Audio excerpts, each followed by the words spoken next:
मी दुपारी सकाळी पत्रकार परिषद घेतली पवारच्या पक्षाच्या वतीने आणि जी अपक्ष होती माळेगावमधली जी नाराज झाली त्या सगळ्या लोकांना मी एकत्र घेऊन पक्षाच्या अपक्ष लोकांना एकत्र घेऊन पक्षाच्या वतीने मी सगळ्यांच्या पक्ष एक पत्रकार परिषद घेतली आणि त्याच्यात मी पक्षाचा पॅनल जाहीर केला आणि त्याच्यात जाहीर केल्यावर मी स्वतः उमेदवार आहे 15 नंबर माझा प्रभागामधून उभा राहिले.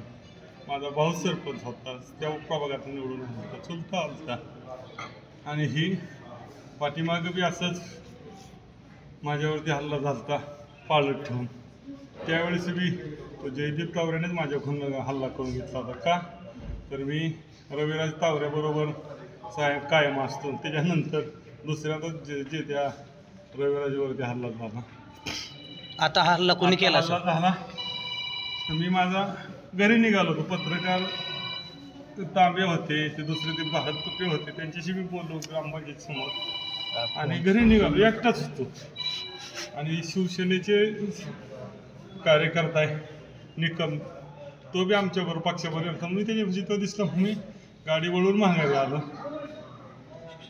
तिघजण आली वळून तो जयदीप तारेचा मी होणार मामाची पोर आहेत आणि एक त्याच्याबरोबर तिसरा तर सोलंकर म्हणून होता. ही तिघजण आली. आल्यानंतर पहिल्यांदा आल्यानंतर मला आई बहिणीनंच शिवाय द्यायला सुरुवात केली. लय पॅनल उभा करतोय काय कसा उभा राहतोय बघतोय मागच्या वेळेस एकदा वाचला आता कसा वाचतोय तीच बघतो म्हणून सुरुवात केली मारायला. त्यातल्या एक जणांनी धरलं आणि दुसरे जण मारलं पण मी त्याच्या प्रतिकारक्रिया केल्यानंतरच मी मला बचावलं. मी जर बचाव नसता केला माणसं बघायला होती पण मला कोणी सोडवायला नाही आलं तिथं. त्यांचं फक्त एकच कसा पॅनल करतो कसा जगतो तीच बघतो.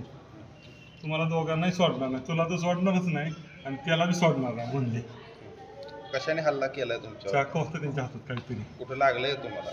पहिला इथं माझ्या पोटात मारला मी वाचवला आणि त्याच्यानंतर झटापटीत दुसरा माझ्या इथं मारायचा प्रयत्न केला. आता इथं काय मारलं माहिती नाही पण इथं तर माझ्या पोटा मारला पण ते मी वाचवला. तक्रार दिली का पोलीस स्टेशन? मी पोलीस स्टेशनला गेलो. मला त्यांनी पोलीस स्टेशन इकडे दवाखान्यात पाठवलं आणि त्यावेळेस मी एकटंच होतो. मला 16 आणायला सुद्धा कोणी नव्हतं. मागच्या वेळेस हल्ला झाला तसा हल्ला झाला माझ्या.